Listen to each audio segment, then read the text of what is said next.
Major stakeholders in the ruling All Progressives Congress (APC), who were at the party's National Executive Council (NEC) meeting in Abuja on Tuesday, were shocked when President Muhammadu Buhari rejected the decision to extend the tenure of the executive members of the party by 1 year. President Buhari was at the meeting where the tenure extension decision was first taken. But on Tuesday he described the decision to extend the tenure of the officials as unconstitutional, in noting that the action was a violation of Nigeria's and APC's constitutions.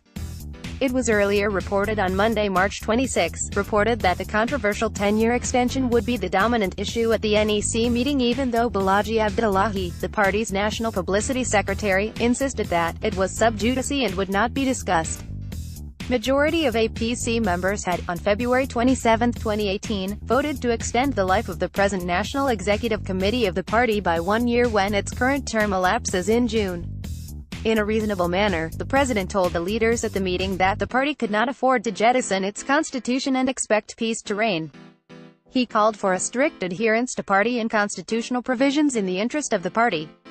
He said after seeking legal advice from the Ministry of Justice, he came to the conclusion that their action of February 27, 2018, contravened the constitutions of the party in Nigeria. He further noted that though he was part of the resolution to extend the tenure, he had, however, realized that their action may ruin the chances of the party in the 2019 general elections. Under the circumstances, he advised the national officers to resign at the expiration of their tenure to pave way for a fresh round of elections into party leadership positions. The president said, "I am delighted to once again welcome you to this National Executive Committee meeting of our great party. As we usually do, I hope we will take the opportunity of this gathering to resolve outstanding issues, and consolidate our plans towards making APC the strongest defender of the interests of our people. In particular, I think it is important for me to speak quickly on the contentious issue of the tenure of our national and state executive officers.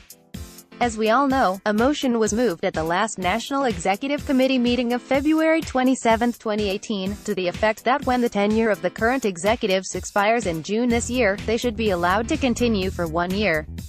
This motion was duly carried by a majority of members present at the last NEC meeting, even though some of our party members have since spoken up very vehemently against it. Others have even taken the matter to court. On my own part, I have taken some time to review and seek advice on the resolution. And what I found is that it contravenes both our party's constitution and the Constitution of the Federal Republic of Nigeria.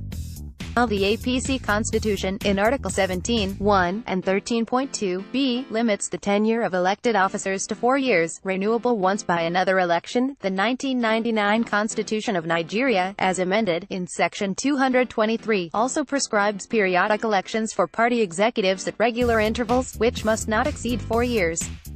Furthermore, Article 31 of our party constitution provides that any principal officer wishing to recontest or contest for another post must resign from his current post at least 1 month before the election. In this circumstance, what is expected of us is to conduct fresh elections once the tenure of the current executives approaches its end. A caretaker committee cannot remedy this situation, and cannot validly act in place of elected officers. Furthermore, I think if we deviate from the constitutional provisions, we might be endangering the fortunes of our party. If the tenure of our party executives can be legally faulted, then it means that any nominations and primary elections that they may conduct can also be faulted. This is not to talk of divisions that would arise, and is already arising within the party, when some of our members feel that they are being denied the right to aspire to executive positions, or that internal democracy is not at play within the party. I am, therefore, of the firm view that it is better to follow strictly the dictates of our party and national constitutions, rather than put APC and its activities at grave risk. Fortunately, we have already approved a timetable for the holding of congresses and elections.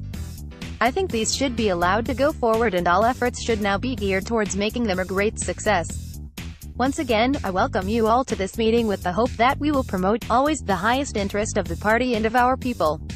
The president's position reportedly sent a shockwave through party circles. A party source told Independent that governors loyal to Oyegun, such as Governor Rotimi Akeredolu of Ondo State and Governor Yahaya Bello of Kogi State, looked dejected throughout the meeting, following the president's speech. We were all shocked.